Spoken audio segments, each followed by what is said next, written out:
In this question इसमें water है up to height h1 और फिर उसके बाद केरोसिन है अप टू हाइट h2 और हमें निकालना है किस वेलोसिटी से यहाँ पर एक छोटा सा होल है उससे किस वेलोसिटी से वाटर निकलेगा बाहर। ओके अब मैं पहले क्वेश्चन सॉल्व कर रहा हूँ, then I explain one thing. I am taking 2 points 1 and 2 और मैं बर्नौली इक्वेशन अप्लाई करने जा रहा हूँ 1 और 2 के बीच में।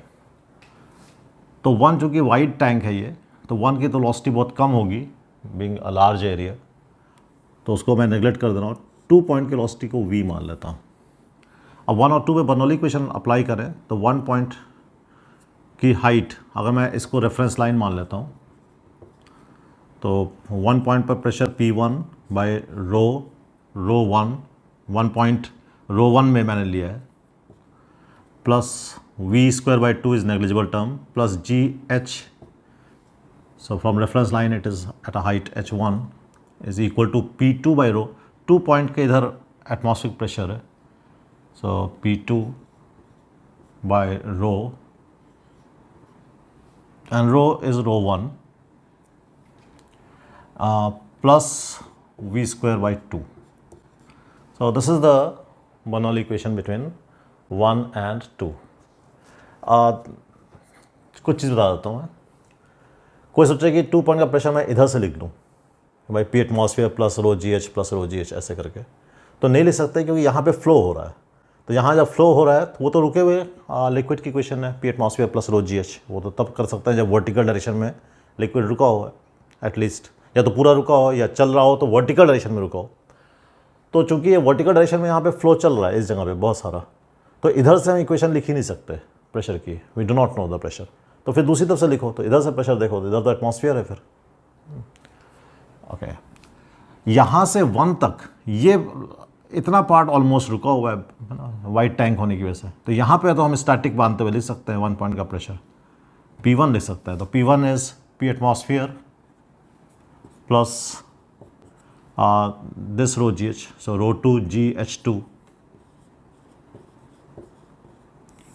Upon rho 1 plus GH1 is P atmosphere by rho 1 plus v²/2। So this is the equation।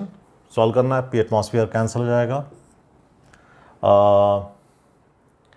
so V is equal to v² is equal to 2 times G common H1 plus rho 2 H2 by rho 1, तो V निकालेंगे तो under root of this.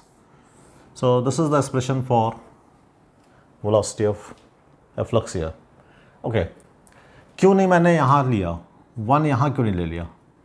अगर मैं 1 और 2 इन 2 points के बीच में लिखूंगा तो ये रिजल्ट नहीं आएगा, क्योंकि ऑब्वियसली एक गलती हो रही है।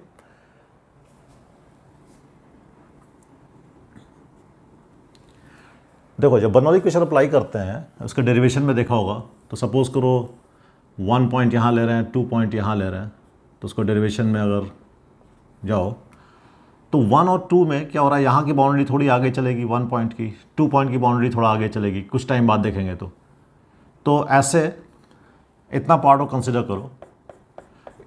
तो बर्नौली इक्वेशन है क्या, वो कुछ पार्ट पर वर्क एनर्जी थ्योरम है।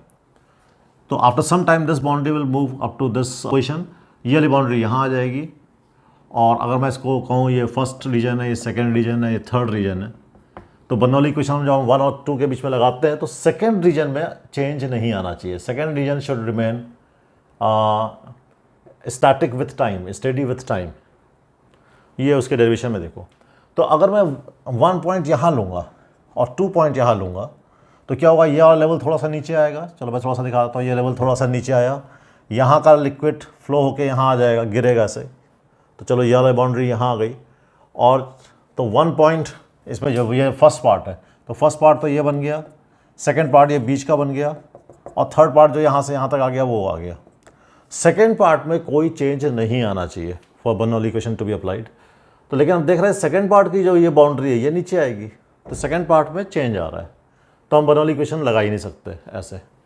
तो इस वजह से मैंने फर्स्ट पॉइंट फिर यहाँ लिया।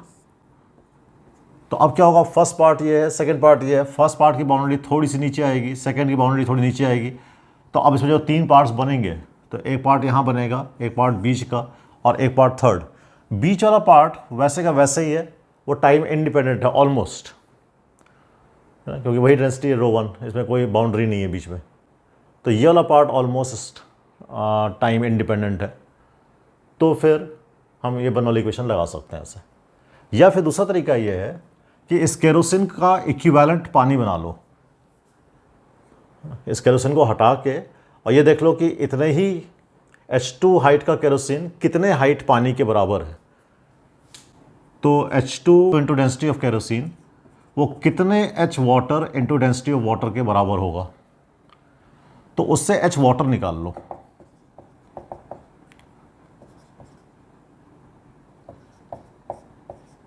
उससे H वाटर निकाल लिया, और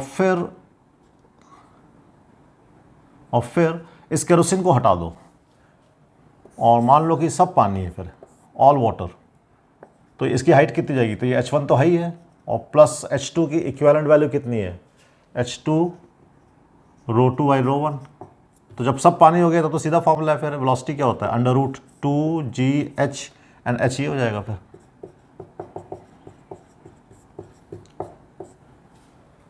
तो ये मैंने इस केरोसिन का जितना भार आता है यहाँ पर, कितना भार आएगा, h इंटू रो इंटू जी यूनिट एरिया पे, उतना ही भार कितने h पानी से आएगा, तो वो हमने निकाल लिया HW मान के। तो हमने इस केरोसिन को हटा के यहाँ पर HW जितना पानी मान लिया, तो उससे कोई फर्क नहीं पड़ेगा, क्योंकि इस पानी पे तो वही प्रेशर पड़ता रहा, वही लोड पड़ता रहती, तो वैसे ही निकलेगा जैसे निकलना है। और ऐसा करने से फ़ायदा ये होगा कि बीच की बाउंड्री हट गई। तो अब ये सब कुछ सेम हो गया, तो now you can apply this formula directly. या फिर आप ले सकते हो इस पॉइंट और इस पॉइंट के बीच में बर्नौली इक्वेशन लगा सकते हो अब। हाँ, तो उसी से ये फॉर्मूला निकल के आएगा। ओके।